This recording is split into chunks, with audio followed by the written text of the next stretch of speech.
him right away. Sabi ko, kaya naman, kaya ng traffic, I'll go with you. Sige. Siya pa lang. Miss Andrea Teresa Velasco, Mr. Robert Aurelio.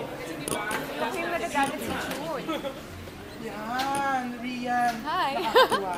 Kahit busy ka, galing kang fast talk na yun, pero umabot ka dito sa award. Yes, fast drive din ako dito.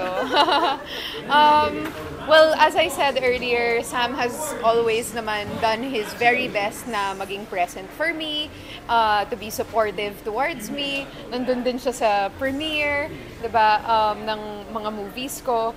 So, as much as possible, I try to be around also when, especially at a moment like this, I'm so proud of him. I just want to take his photo, be on the sideline. I'm like a stage mom. Sorry. Picture taking pa. Pero, alam mo, Rian, kanina yung mga sinabi ni Kong Mayor, parang nagkaroon ka na rin ng award. Ang sweet. Oo naman, he's my award. Sus! Naku, ano masasabi mo doon? Wala, we're here to support each other. We are partners in life and in whatever things that we do in life. Laging nagko-consult kami sa isa't isa. Kaya ko nga mas lalong ginagalingan kasi before medyo anti talaga siya sa politics and everything. So I want to prove not just to the world or to the people but also to her that yung intentions ko are pure and I'm really just here to fulfill my purpose in this world. Sabi ko nga lahat tayo may gift. May gift tayo siya may gift sa pag-arte, gift sa influence. Yung gift na binigay sa akin na resources, talino, skills, and yung puso tumulong, ginagamit ko and minamaximize ko para mas marami tayong mabagong buhay ng mga kababayan natin. Namunti ka na kami doon kanina ko nung sinabi mo na parang you're planning for the future kasi nag off the country. Akala ko nyo. But of course you talk about it. Yes, of course. Kasi we're both in the age na talagang mature na. Kung naiisip mo yung future ng bansa mo, syempre naiisip mo rin yung future ng relationship nyo. Part yun ng growth. And syempre kailangan laging non-stop yung improvement, non-stop yung pagpaplano. And yun, ginagawa namin. Malapit na yung mga pinaplano namin. Oo, totoo. Congrats, Mayor! Thank you so much! Ayan, it's Tinawag mga kang Mayor award. ni Oo nga, actually, nagulat ako kanina kasi sinabi the next mayor of Manila. I'm so humbled by those people that are calling me mayor. But malayo pa, marami pa tayong pupuntahan, marami pa tayong iikutin, marami pa tayong tutulungan. Kasi ngayon, kahit palakas tayo ng palakas, mas maraming naninira, mas maraming nang totrol. Alam niyo po, handa naman ako pero yun nga, minsan maraming nadadamay na ibang tao. Diba, last time nadamay pa pati yung pagtakbo namin ng marathon. Ano po yung update? Tuloy-tuloy, malapit na. Ka na ba, Rian? Oo ako nag-move on ako. Move ko na siya. Hindi, I think what I was waiting for before answering that was confirmation from the marathon mismo, which I got, which I posted, so I feel vindicated naman. 2 days later, I found out there was an arrest warrant for the same person with the same issue, which is cyber libel.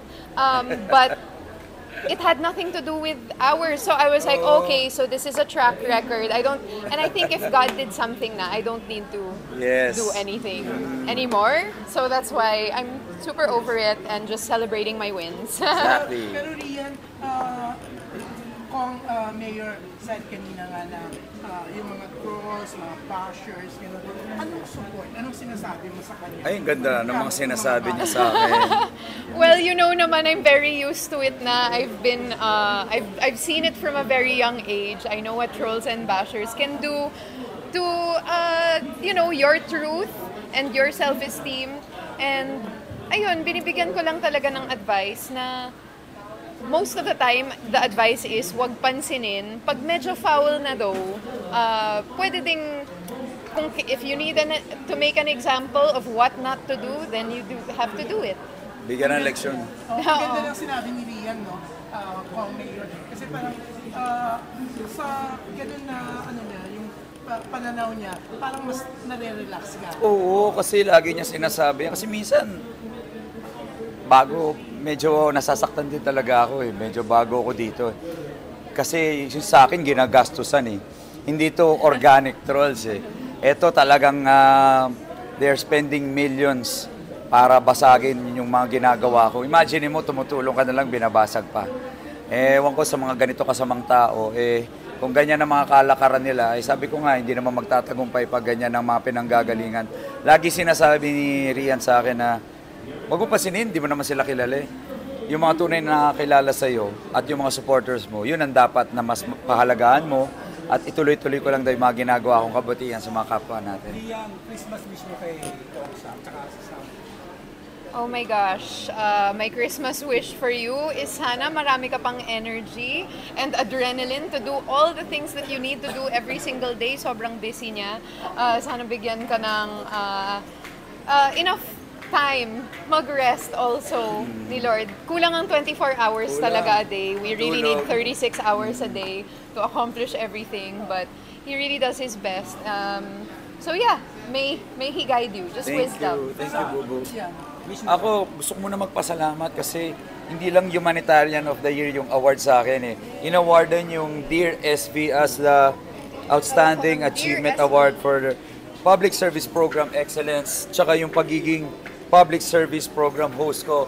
Yun ang na-awardan niya yan and I'm so happy dahil unti-unti nang nakikita yung at nadadama yung mga tinutulong namin sa Dear SV, Luzon, Visayas, Mindanao, pati nga yung pag-host ko na nako-consider na rin nila. Kasi habang tumatagal, lalong mas dumadali sa akin. Kahit nakulang yung oras ko, nag-enjoy na ako. At yun, every time may mga nababago tayong buhay, napapasaya tayo. Yun yung nagbibigay sa akin ng masarap na tulog sa gabi. So kahit anong paninira ng mga kalaban natin, kahit anong mga bayad nila, milyon-milyon sa trolls, hindi uubra yun. Mas lalo ko pang gagalingan, mas lalo ko pang sisipagan, and with her support, and our family, tuloy-tuloy lang ang ginagawa namin. Ang wish ko sa bubo ko natupad yung mga pangarap niya sa buhay. Alam, pinag-uusapan namin yung mga hopes and dreams niya and sana magkatotoo yan and sana maging part ako ng pagtupad ng mga pangarap niya. Of course. Okay. Since we mentioned